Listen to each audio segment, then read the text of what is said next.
December 6, 1972.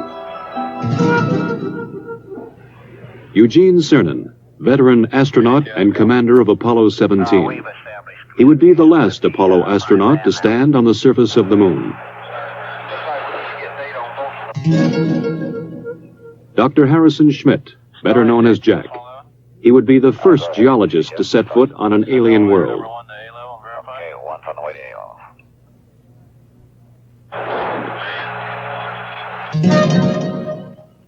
Ronald Evans, command module pilot. He would remain in lunar orbit, operating a battery of experiments that would take this last close look at the moon. In the year 1675, Sir Isaac Newton was asked by his fellow scientist, Robert Hooke, how he had accomplished so much. "If I have seen further," Newton wrote, "it is by standing on the shoulders of giants."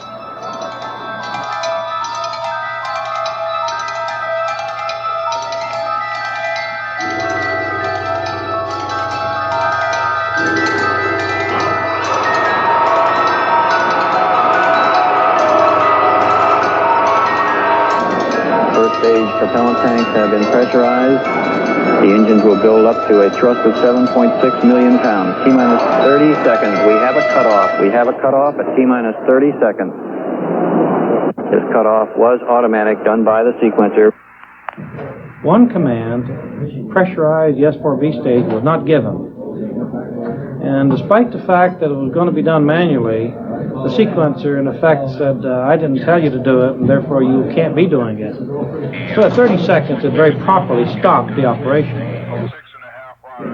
Most of the work was being done right off the firing room in the Launch Control Center at Kennedy.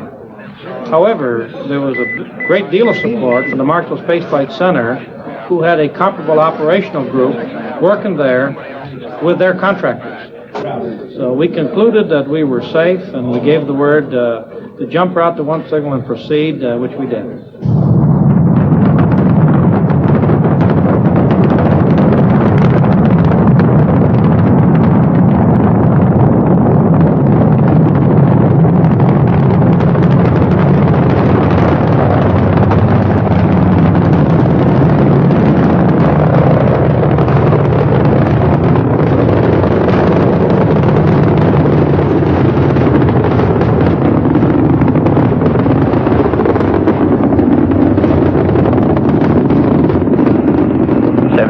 You are go for orbit. Go for orbit. Those are kind words, Robert. We're go for orbit here.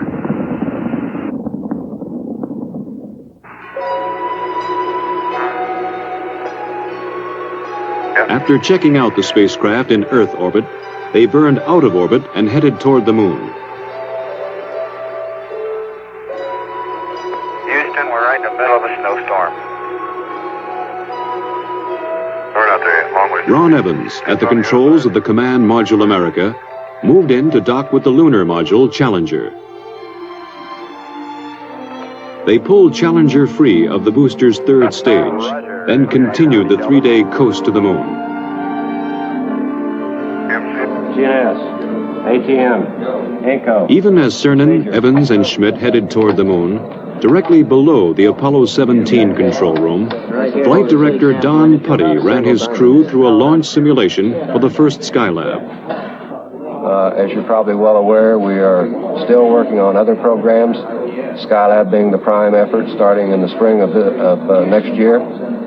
We're also working on the cooperative mission with the Russians, which will take place in 1975.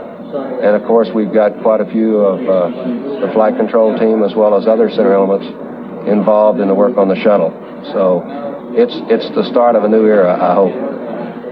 Skylab, of course, will fly in the spring of next year with 3 men going up and spending 28 days, and then 2 months later after they land, we'll put 3 men up for 56 days. They'll come down, and 30 days later, another 3 will go for 56 days. So a year of 73, calendar year, will certainly be a busy one from the standpoint of manned spaceflight. December 10th, 1972. America and Challenger went into orbit around the moon.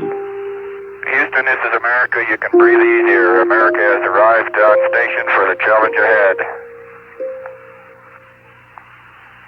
The next day, December 11th, Cernan and Schmitt entered the lunar module and undocked.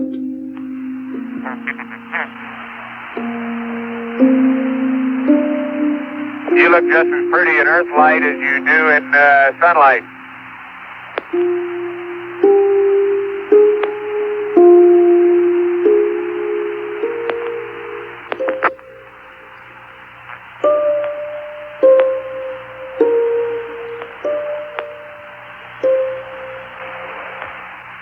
Roger, America. Have a good burn. You're loud and clear.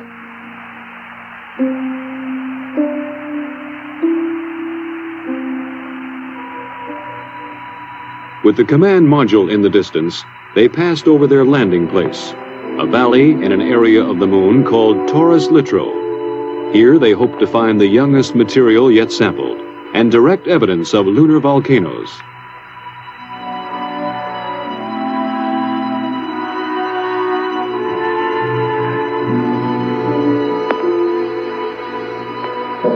You're looking real good, Gene. Right down the line. Oh man, we're level with the top of the massif now. Okay, stand by for pitch over. Oh, are we coming in? There it is, proceeded. And there it is, Houston, there's Camelot. Wide on target, I see it. We got them all. 42 degrees, 37 degrees, through 5,500.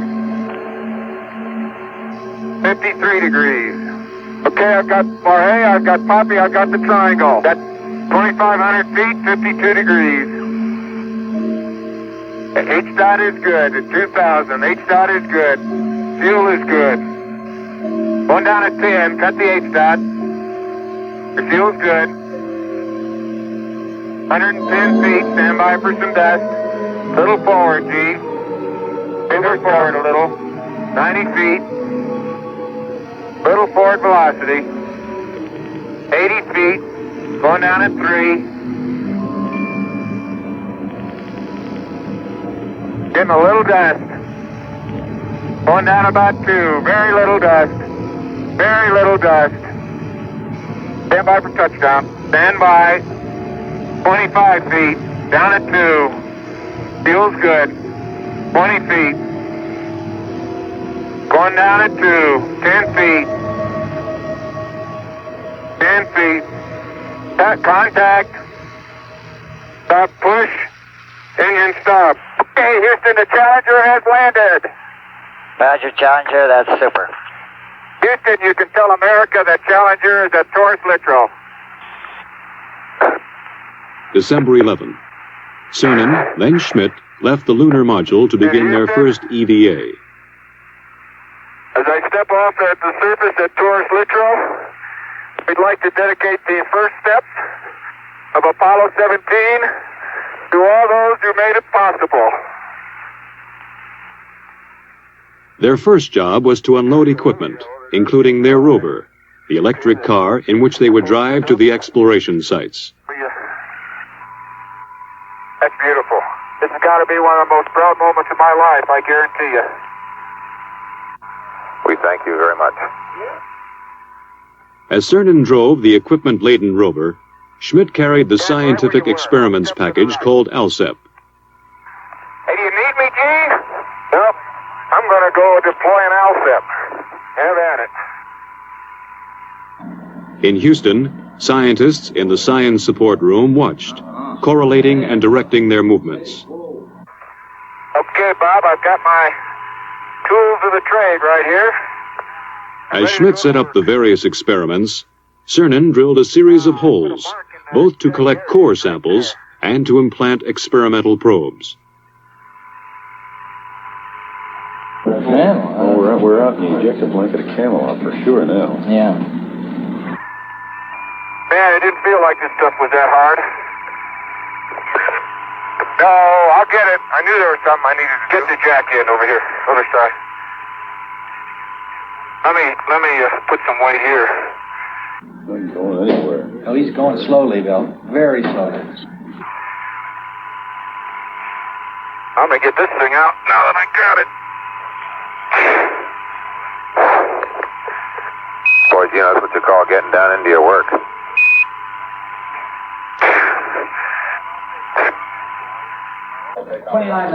Yeah, that's 29.5 minutes from now, but remember, they left this side a little bit late. There it is. Okay. And Jim, you better make it clear to Parker that we got to pull out. On the moon and on the Earth, they were fighting time now. There are just so many hours of oxygen and water in the backpacks. So many hours of life in the vacuum of the moon. We're up in this area. There you go. Watch that cable. Cable. Oh! Cable. Watch the cable. Cable number one. You know, they're all fixed, Lee. They'll break the whole world before they'll break the cable this time. With the ALSEP functioning, they left the site for a shortened sampling traverse. Well, many parts of the ALSEP are functioning very well. The heat flow experiment is working excellently. It's transmitting back temperature data. The cooling down is still cooling down from the drilling process, and in a few hours they should be starting to get true heat flow information. Let's see if I can't crack the corner and get that contact. See if I can't get her. Look at the boulders out there. Jesus. It was time to head back to the Challenger, activate experiments, and get back inside. Man. I was strolling on the moon one day in the merry, merry month of December. Now, May's the month. May, that's right. May is the year of the month. As the astronauts rested, engineers in 2 nations were working out technical problems of the Apollo-Soyuz test program, the first joint Russian and American space mission.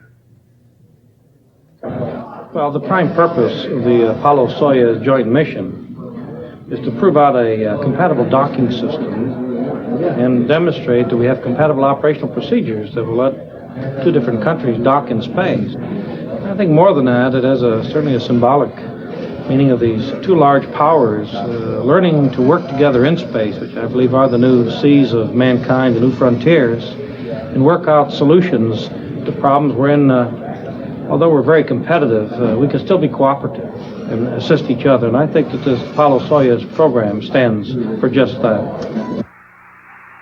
Oh, what a nice day.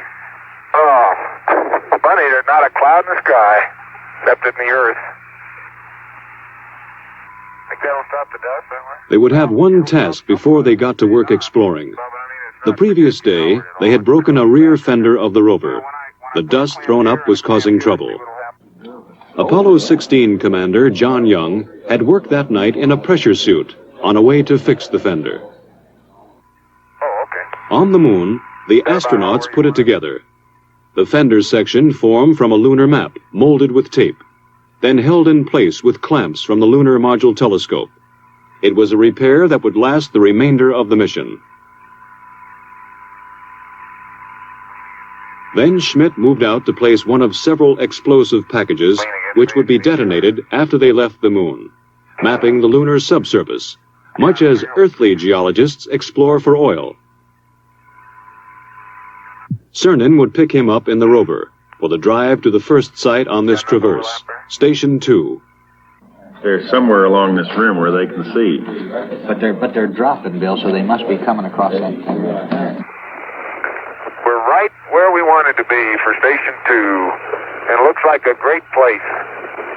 Big blocks. It looks like quite a bit of variety from here. Different colors, anyway. Pretty hard, isn't it? That boulder's going to roll. Man, that is hard. Just don't stub your toe.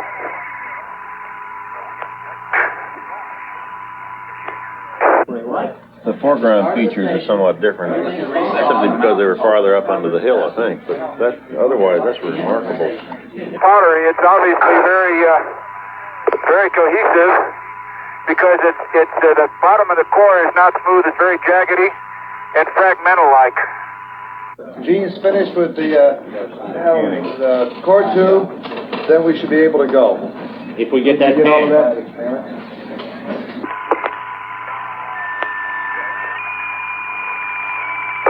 No, dadgummit. Jack Schmitt, having a few problems. Come on. They would sample several locations on this EVA, but none would cause more excitement than the find of the crater called Shorty. Oh, hey! There is orange soil. Well, don't move it till I see it. It's all over. Orange! Don't move it till I see it. I've stirred it up with my feet. Hey, it is! I can see it from here. It's orange. That's the volcanic mix. Somebody unplugged silver. Fantastic, sports fans.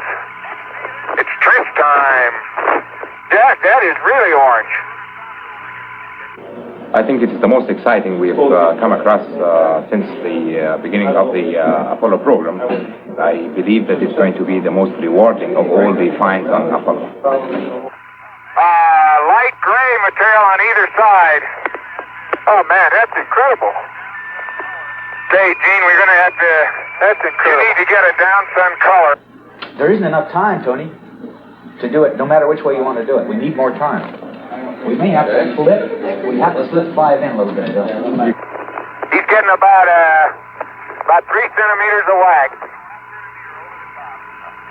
They got to leave at a certain time regardless of what we got. Willing to give up all the light mantle stuff. They had to leave Shorty Crater and its orange soil and push on. Time, the enemy of the lunar investigator on the moon and on Earth.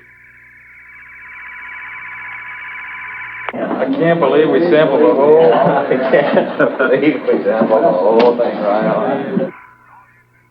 The precious minutes had run out. Return to the rover, drive back to the Challenger, close out EVA-2. We'd like you to leave immediately. Okay. My golly, this time goes fast. As the last Apollo crew worked on the moon, the engineers on Earth prepared for tomorrow's day in space. I have a model here of the Space Shuttle. As you see, it resembles a double-wing airplane on top of a propulsion system. System is going to be designed so all of the costly parts are reusable. Now that we're beginning to understand space, we're beginning to understand the potential, the economic potential. The need is to bring larger arrays of instrumentation up in space. The need to provide man with a real capability to work up in space. Okay, Bob, I'm on the pad, and it's about 4:30 a Wednesday afternoon as I step out onto the plains of Torres Littoral. Beautiful valley. December 13th. Yesterday, they had explored the south end of the valley. Today, they would go north. Yeah, well, let's ask for an extension. Hey, Jim, this is the last time for you to really go to bat for us, Jim. We know you'll do it for us. Send them an extension for that ASTP stuff. Yep. Holy smoly!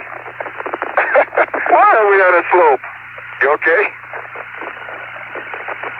Man, that's rough country in there, isn't it? Well, you're looking across Henry. Yeah. And let me see what it is. Apollo science will continue, and I'm sure much of the mysteries will continue to come out for many years to come.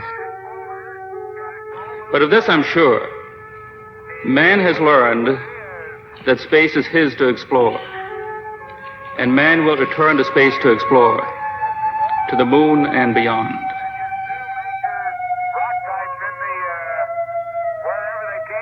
I'm firmly convinced that it's changed the whole basis of philosophy, including religion. I don't think that we've begun to see what the era of spaceflight really is. We've got a long way to go, and I hope I'm living when we leave this solar system on a venture to find another planet Earth.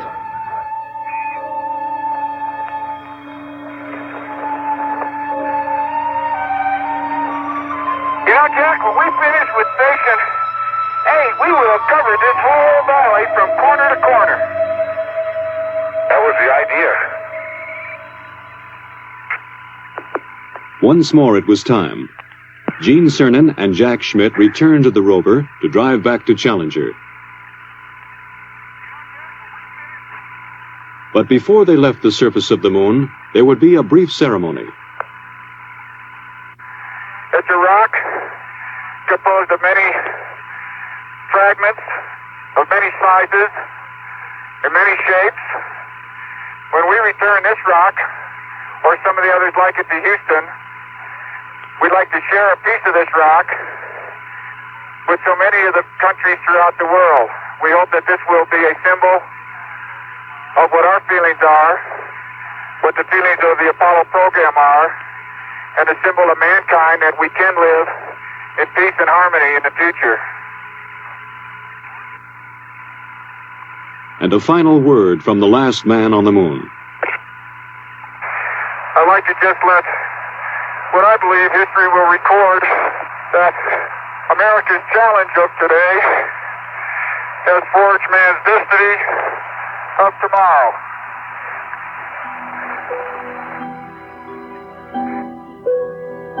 While Cernan and Schmitt closed out the last moonwalk and prepared for tomorrow's liftoff, Ron Evans worked on in orbit. Photograph, observe, describe. Keep operating the cameras and experiments in the Science Experiments Bay. In orbit, as on the surface, the seconds are precious. Possibility at this stage. How is the experiment working now? Working extremely well. We're looking for subsurface geologic structure in the broad sense, layering, for example. This is the infrared scanning radiometer. What does that do? The radiometer measures the temperature of the moon and makes an accurate map of the temperature beneath the spacecraft. It is working with tremendous success. One other thing, how is the experiment working mechanically as far as the man and the machine? The experiment itself, the hardware is working perfectly, precisely the way it was supposed to work. Everything is functioned properly. An important part of the experiment is it requires the man to operate it. 99, proceeded, 3, 2, 1, ignition. We're on our way, Houston. Vector good. Ag thought. Good over. Vector, you have good thrust.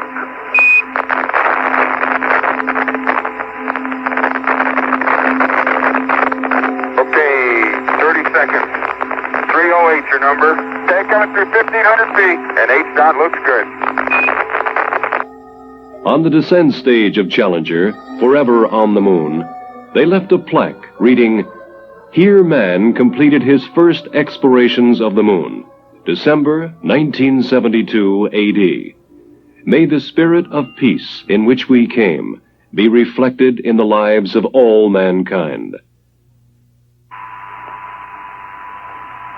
One revolution later, Cernan and Schmitt caught up with Evans and prepared for docking. Good to see you. Good to have you all back up here. It's been a good trip. Man, that Challenger's a beautiful vehicle. You betcha. December 16th. Burn out of lunar orbit and head home to Earth. Houston, America has found some fair winds and following seas, and we're on our way home. Hey, this is great. Talk about being a spaceman. This is it. December 17th. 170,000 miles from Earth. Ron Evans left the command module. Hello, Mom. We see you, Ron. You're looking great. Okay. Hey, John. How you doing? Hi, Jamie. Evans was retrieving film canisters from the two cameras and the lunar sounding radar. Data vital to the scientists on Earth. And the lessons in. Before he got back inside, Evans took a last look at the crescent Earth. In 2 more days, they would be home. December 19th. They rode inside a 5,000-degree fireball through the atmosphere of Earth. Stowed in the spacecraft, almost 250 pounds of the moon.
This closes a golden chapter in the age of space exploration.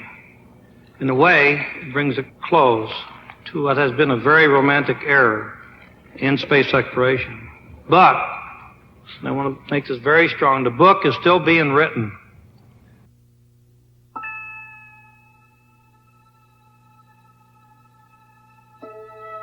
The moon, a lonely world in the absence of man.